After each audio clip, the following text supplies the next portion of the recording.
नमस्कार, India voice देख रहे हैं आप। मैं हूं आपके साथ दीक्षा चौधरी। लोकसभा चुनाव से पहले योगी सरकार सुर्खियों में है।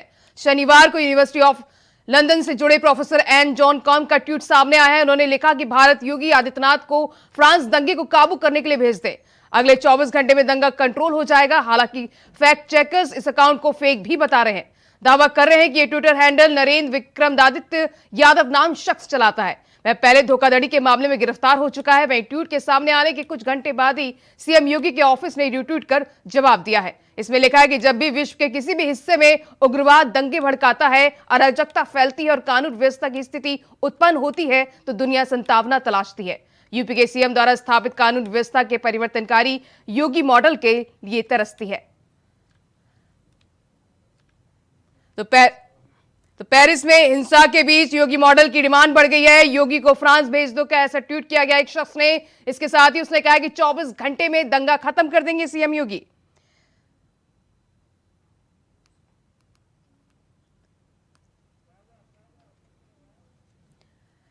तो आपको बता दें, फ्रांस में लगातार दंगे हो रहे हैं, जिसको लेकर एक ट्वीट किया गया एक शख्स ने और उसके साथ ही उसने लिखा है कि योगी को 24 घंटे दें तो बवाल थम जाएगा। तो इसको लेकर यूपी के सीएम द्वारा स्थापित कानून व्यवस्था के परिवर्तनकारी योगी मॉडल के लिए तराशती है ट्वीट किया गया है सीएम योगी के ट्विटर हैंडल के ऑफिस से। इसमें उन्होंने कहा है कि पेरिस में हिंसा के बीच योगी मॉडल की डिमांड बढ़ी है। तो फ्रांस में दंगे हो रहे हैं, जिसको लेकर एक ट्विटर हैंडल से कहा गया है कि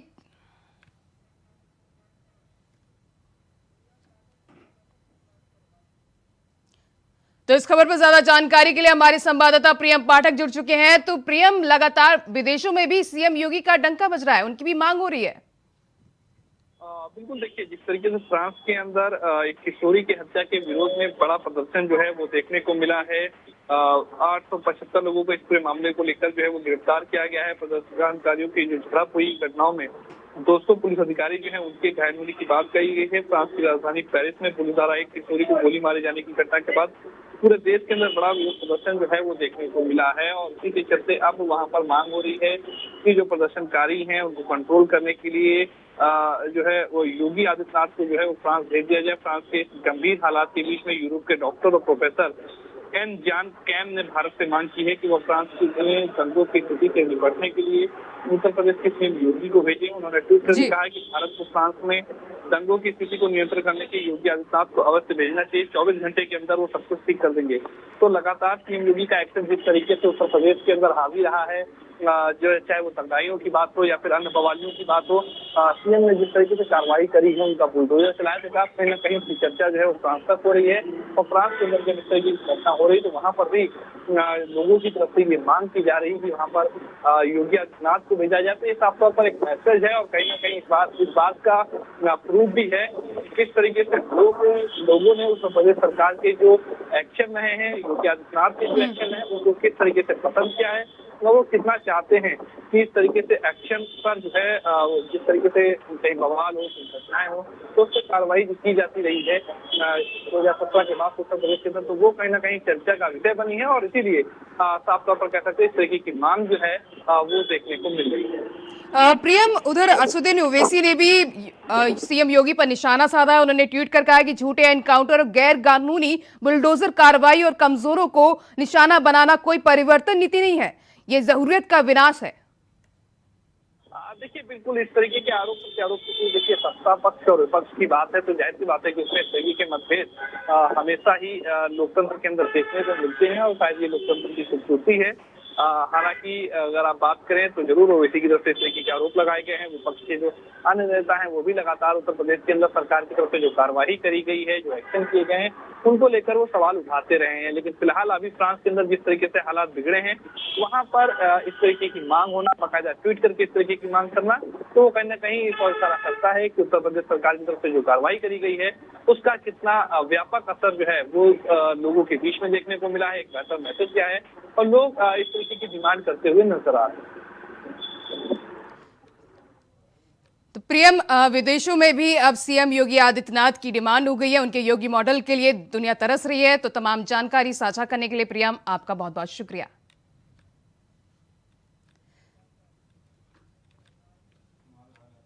रुक करते हैं अगली खबर का। बलिया में स्वास्थ्य विभाग अपने कारनामे की वजह से एक बार फिर सुर्खियों में है। दरअसल सिकंदरपुर की रहने वाली सीमा यादव किसी मारपीट के मामले में चोट के बाद इलाज के लिए सिकंदरपुर सीएचसी पहुंची, जहां ड्यूटी पर तैनात डॉक्टर अभिषेक ने सीमा यादव का उपचार करते हुए कंधे के एक्सरे के लिए बलिया जिला अस्पताल रेफर कर दिया। जबकि सीमा यादव को हाथ के निचले हिस्से में चोट लगी थी। जब सीमा यादव बलिया जिला चिकित्सालय एक्सरे कराने पहुंची तो एक्सरे डिपार्टमेंट ने भी सीमा यादव की चोट देखकर कंधे का एक्सरे करने से मना कर दिया। उसके बाद पीड़ित सीमा यादव सीएमएचओ कार्यालय पहुंची, जहां सीएमओ कार्यालय में डॉक्टर ए के मिश्रा ने चिकित्सक से बातचीत कर उसे जमकर फटकार लगाई। साथ ही सीमा यादव का कहना है कि ऐसे डॉक्टरों से मरीजों का क्या भला होगा कि चोट कहीं और इलाज कहीं और किया जा रहा है। तो बलिया में स्वास्थ्य विभाग की बड़ी लापरवाही सामने आई है। हाथ में लगी चोट, कंधे का उपचार करते हुए डॉक्टर नजर आए हैं, जिसको लेकर सीएमओ कार्यालय पहुंची थी सीमा पीड़ित। तो सीएमओ ने चिकित्सक को फटकार लगाई है। इसके साथ ही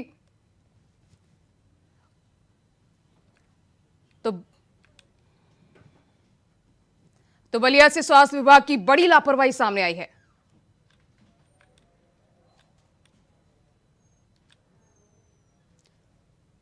तो बलिया से स्वास्थ्य विभाग की बड़ी लापरवाही है। यह चोट हाथ में लगी लेकिन कंधे का उपचार करते डॉक्टर नजर आए। यूपी में प्रदेश सरकार बड़ी बड़ी और हाईटेक बिल्डिंग बनाने की बात करती है, पर रायबरेली के टूना विभाग की बिल्डिंग जर्जर हालत में है। फिर भी वहां पर कर्मचारी अपनी जान को जोखिम में डालकर काम करने को मजबूर हैं। मजबूर कर्मचारी टूटी छत के नीचे बरसात में काम कर रहे हैं। बता दें कि टूना विभाग दूसरों को कॉलोनियां उपलब्ध करवाने वाला दफ्तर है, लेकिन खुद विभाग की बिल्डिंग जर्जर हालत में नजर आ रही है। तो रायबरेली में दरारों से झांकती जर्जर व्यवस्था की पोल खुल रही है। टूडा विभाग की बिल्डिंग जर्जर हालत में कार्यालय में चला रही है। जर्जर भवनों में कार्यालय खतरे में, कर्मचारी नजर आ रहे हैं।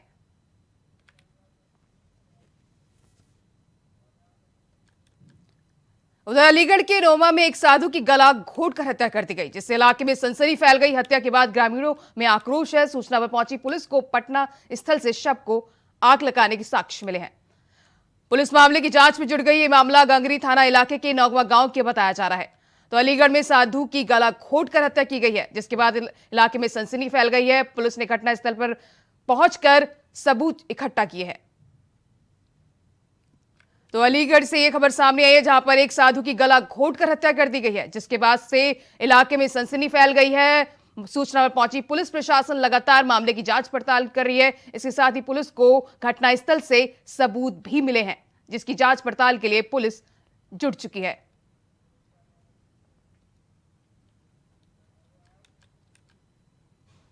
भले ही पूरी दुनिया 21वीं सदी में जी रही हो, मगर उत्तर प्रदेश के जनपद ललितपुर के स्वास्थ्य विभाग की बदहाल व्यवस्था को बयां करने वाले कुछ तस्वीरें कैमरे में कैद हुई हैं, जिसको देखकर लोग दांतों तले उंगली दबाने के लिए मजबूर हैं।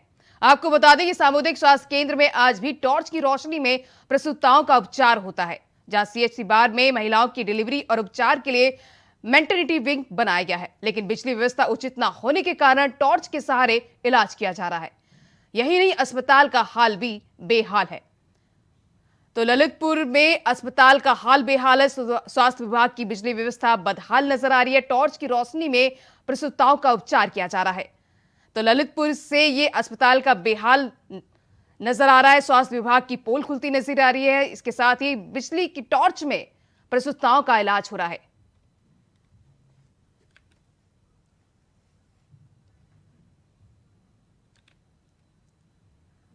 तो ललितपुर अस्पताल का हाल बेहाल नजर आ रहा है। टॉर्च की रोशनी में प्रसूताओं का इलाज किया जा रहा है। इसको लेकर स्वास्थ्य विभाग की पोल खुलती हुई नजर आ रही है। बिजली व्यवस्था बदहाल है। ऐसे में प्रसूताओं को खासी दिक्कतों का सामना करना पड़ रहा है।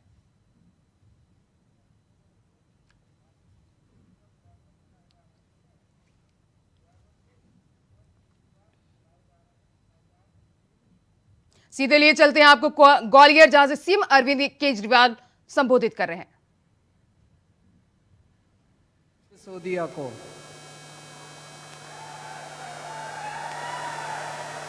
बताओ, मनीष सिसोदिया का क्या कसूर है? एक बेचारा टीचर का बेटा गरीबों के बच्चों को पढ़ाने चला था। मनीष सिसोदिया ने पूरी दिल्ली में जगह जगह स्कूल बनवाए, गरीबों के बच्चों के लिए स्कूल बनवाए। सवेरे 6 बजे उठता था और स्कूलों में चला जाता था। मनीष सिसोदिया आज जेल में और बेईमानी करने वाले खुलेआम घूम रहे हैं। दोस्तों, 10 साल में इन लोगों ने बेड़ा गर्क कर दिया देश का। 10 सालों के अंदर नोटबंदी करी इन्होंने। मैं पूछना चाहता हूं आपसे, किसका फायदा हुआ नोटबंदी से? कह रहे थे भ्रष्टाचार दूर होगा, भ्रष्टाचार दूर हुआ। कह रहे थे आतंकवाद दूर होगा, आतंकवाद दूर हुआ। कोई फायदा नहीं हुआ, कोई फायदा नहीं हुआ। भाई साहब, अगर आज पढ़ी लिखी सरकार होती, किसी हालत में नोटबंदी ना करती, बिल्कुल नोटबंदी ना करती। मैंने एक इंटरव्यू देखा था प्रधानमंत्री जी का। उनसे पूछा, प्रधानमंत्री जी आप कितने पढ़े हो? बोले मैं बस गांव के स्कूल में गया हूं, मैं कॉलेज नहीं गया। मैंने उनका एक भाषण सुना था प्रधानमंत्री जी का। उस भाषण में कह रहे थे मैं बस गांव के स्कूल में गया हूं, मैं कहीं कॉलेज वॉलेज की पढ़ाई नहीं करी। मैं आपसे पूछना चाहता हूं, क्या आज आधुनिक 21वीं सदी के भारत के प्रधानमंत्री को पढ़ा लिखा होना चाहिए कि नहीं होना चाहिए? मैं आपको एक कहानी सुनाना चाहता हूं।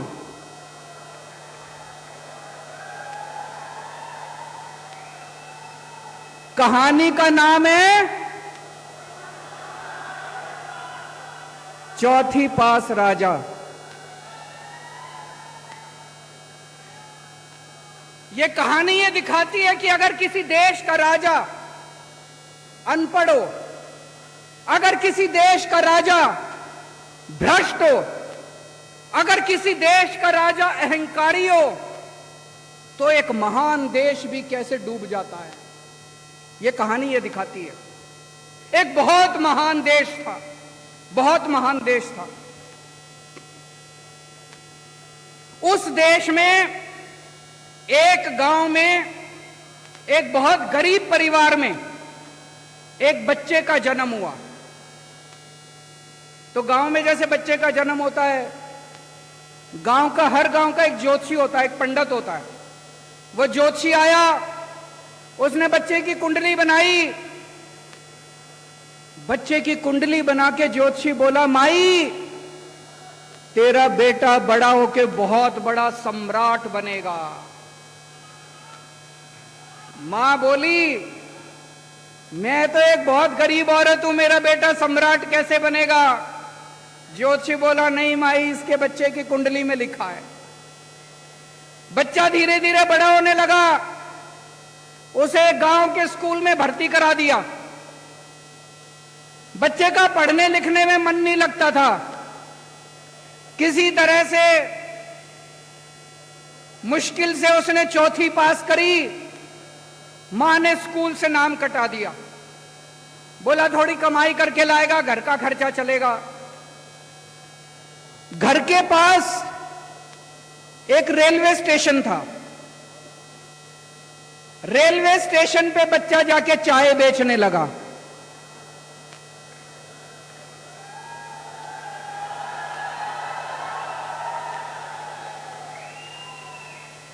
बच्चा भाषण बड़े अच्छे देता था, बचपन से ही भाषण बड़े अच्छे देता था। एक बार भाषण देना शुरू करता और जो बंद ही नहीं होता, गांव के लड़कों को इकट्ठा कर लेता और भाषण देना चालू करता। धीरे धीरे करके बच्चा बड़ा हुआ। ज्योतिषी ने कहा था, कुंडली में लिखा था, बच्चा उस महान देश का राजा बन गया बड़ा हो गया। अब बच्चा राजा तो बन गया, उस चौथी पास राजा को कुछ भी ना आए, पढ़ना लिखना आता नहीं था, समझ थी नहीं। अफसर आते थे, जो मर्जी फाइल पे साइन करा के ले जाते थे अफसर, जो मर्जी फाइल पे। अफसर उसको अंग्रेजी में बोलते, उसको समझ नहीं आता। जो मर्जी फाइल पे राजा साइन कर देता, अफसरों की ऐश हो गई। धीरे धीरे पूरे देश में फैल गया कि राजा अनपढ़ है। राजा को बड़ा चिंता होने लगी कि लोग तो मेरा मजाक उड़ाते हैं। राजा ने जुगाड़ करके कहीं से एक फर्जी डिग्री का इंतजाम कर लिया, एमए की डिग्री। राजा बोला मैं एमए हूं। अब जनता हंसने लगी। जनता को तो पता था असलियत क्या है। जनता को तो पता था राजा की डिग्री फर्जी है।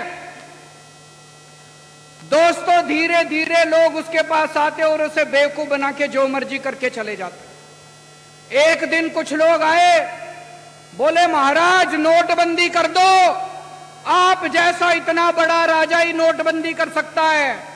नोटबंदी करने से भ्रष्टाचार दूर हो जाएगा, आतंकवाद दूर हो जाएगा। राजा को समझ तो थी नहीं, लोगों ने चढ़ा दिया, राजा भी चढ़ गया। राजा ने नोटबंदी कर दी और भाई साहब वो पूरे देश के अंदर लोग लाइनों में खड़े हो गए। बैंकों के आगे लंबी लंबी लाइनें लग गई, इतने लोग मारे गए और वो महान देश 20 साल पीछे चला गया। 20 साल पीछे चला गया महान देश, 20 साल पीछे। एक दिन उस राज्य के अंदर, उस देश के अंदर बहुत बड़ी महामारी आई। उस महामारी में कई लोग मारे गए। एक आदमी ने आके राजा को कहा, महाराज पूरे देश के लोगों को बोलो कि ताली और चम्मच बजाएंगे, ताली और चम्मच से। अब राजा को समझ तो थी नहीं, पढ़ा लिखा था नहीं, अनपढ़ था। पूरे देश से उसने ताली और चम्मच बजवा दिए। लोग मरते रहे, लोग बहुत ऑक्सीजन की कमी से लोग मरते रहे। दोस्तों, धीरे धीरे उस राजा के दोस्तों ने लूटमार मचा दी। राजा ने किसी को 10,000 करोड़ दे दिए, किसी को 20,000 करोड़ दे दिए। पूरे देश में महंगाई फैल गई, बेरोजगारी फैल गई, बलात्कार होने लगे, चारों तरफ हाहाकार मच गया। ऊपर सारे देवता देख रहे थे, आसमान में सारे देवता इकट्ठे हुए और सारे देवता मिलके शिवजी महाराज के पास गए। बोले महाराज कुछ करो, पृथ्वी पे घोर अन्याय हो रहा है, घोर पाप हो रहा है, कुछ करो। महाराज ने आंखें बंद करके ध्यान किया और शिवजी महाराज ने उस महान देश के हर आदमी के अंदर आके ऐसी भावना डाली कि अगली बार जब चुनाव हुआ, अपने आप लोगों का बटन उसके बटन पे नहीं गया, दूसरा बटन दब गया लोगों का और वो राजा हार गया उस चुनाव के अंदर। और मैंने सुना है कि आजकल वो राजा दोबारा उसी स्टेशन पे जाके चाय बेच रहा है। दोस्तों, वक्त बड़ा बलवान है, वक्त बड़ा बलवान है। वक्त से डरना चाहिए। और अंत में मैं आप लोगों को यही कहना चाहता हूं, जैसे दिल्ली तो मध्य प्रदेश के ग्वालियर से दिल्ली सीएम अरविंद केजरीवाल को आप सुन रहे थे। इस दौरान उन्होंने मोदी सरकार पर जमकर निशाना साधा।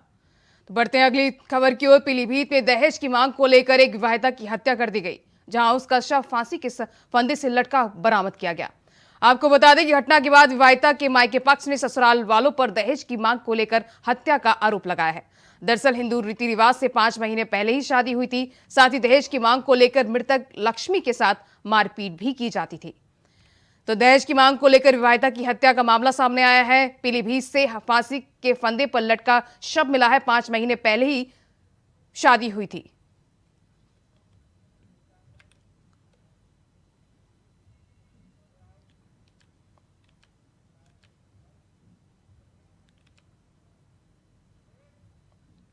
उधर कुरुक्षेत्र के अमीन रोड थानेसर में स्थित बचवास कॉलोनी वासियों ने शुक्रवार शाम को गली नाली, सीवरेज पानी और अन्य मूलभूत सुविधाओं को लेकर आक्रोश जताया, जहां कॉलोनी वासियों का कहना है कि अब की बार वो वोट नहीं देंगे। दरअसल कॉलोनी के लोगों को पिछले कई सालों से इन सभी मूलभूत सुविधाओं की मांग कर रहे थे, लेकिन कोई भी एमएलए, मंत्री और प्रशासन उनकी मांग को नहीं मान रहे थे, जिसके विरोध स्वरूप में कॉलोनी के लोगों ने वोट न देने का फैसला किया।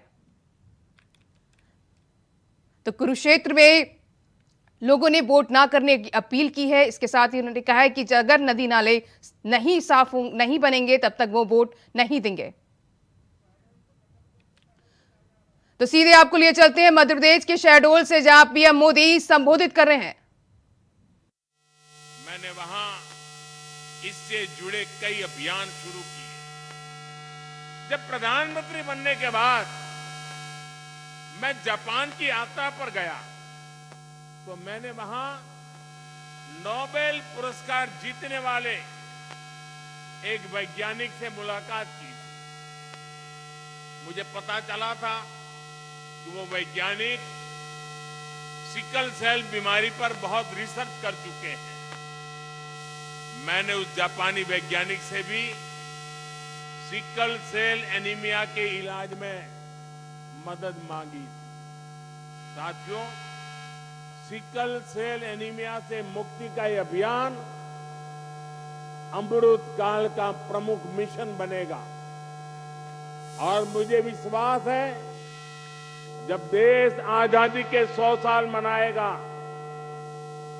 2047 तक हम सब मिलकर के एक मिशन मोड में अभियान चला करके ये सिकल सेल एनीमिया से हमारे आदिवासी परिवारों को मुक्ति दिलाएंगे, देश को मुक्ति दिलाएंगे।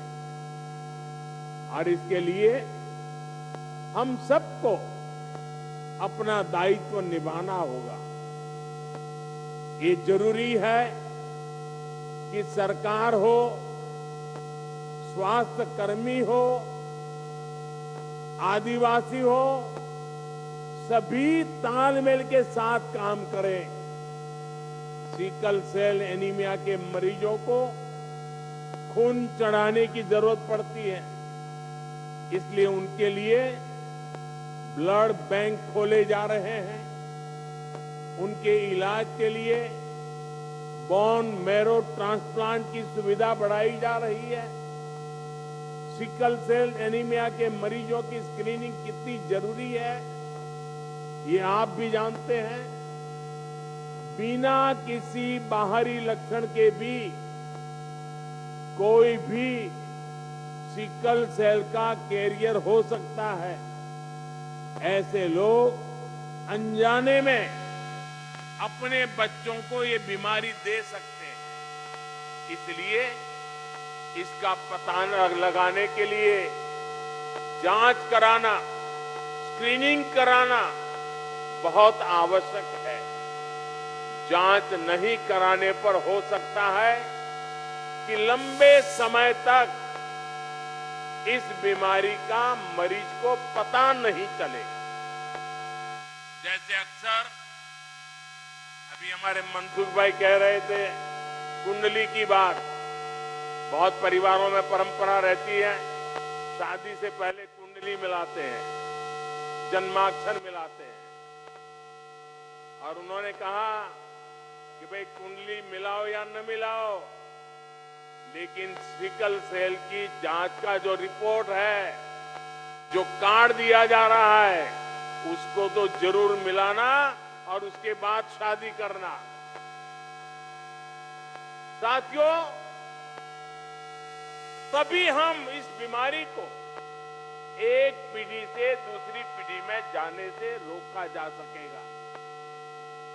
इसलिए मेरा आग्रह है हर व्यक्ति स्क्रीनिंग अभियान से जुड़े, अपना कार्ड बनवाए, बीमारी की जांच कराए। इस जिम्मेदारी को लेने के लिए समाज खुद जितना आएगा उतना ही सिकल सेल एनीमिया से मुक्ति आसान होगी। साथियों, बीमारियां सिर्फ एक इंसान को नहीं, जो एक व्यक्ति बीमार होता है उसको ही सिर्फ नहीं, लेकिन जब एक व्यक्ति परिवार में बीमार होता है तो पूरे परिवार को बीमारी प्रभावित करती है।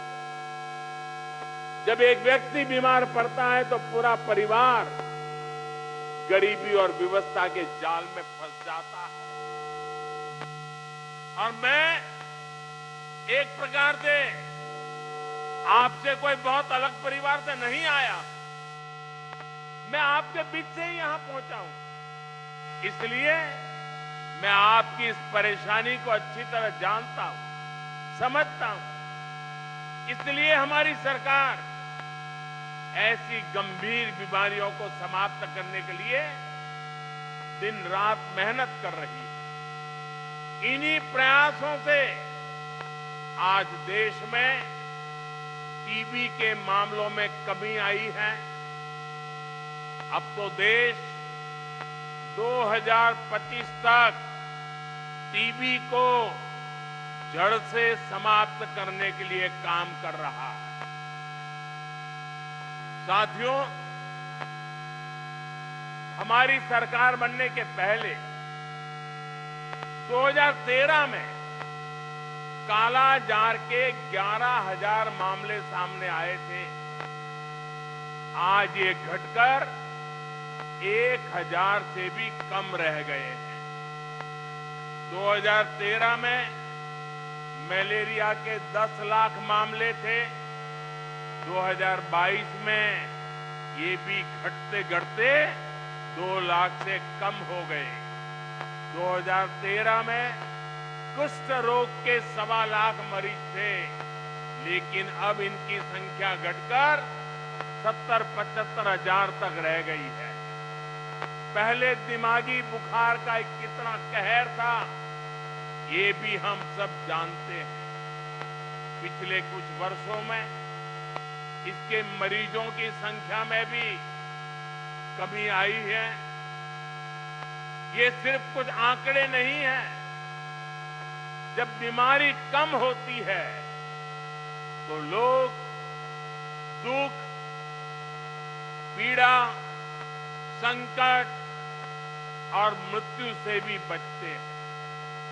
भाइयों और बहनों, हमारी सरकार का प्रयास है कि बीमारी कम हो, साथ ही बीमारी पर होने वाला खर्च भी कम हो।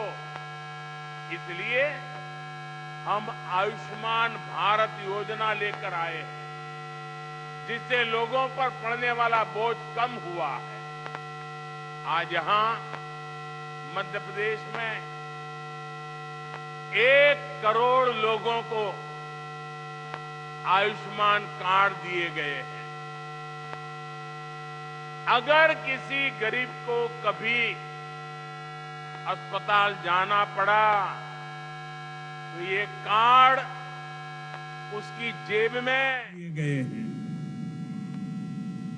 अगर किसी गरीब को कभी अस्पताल जाना पड़ा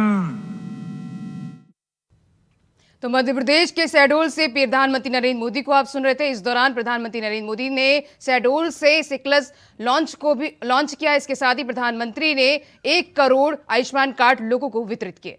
तो फिलहाल इस बुलेटिन में बस इतना ही। खबरें लगातार जारी हैं। नमस्कार।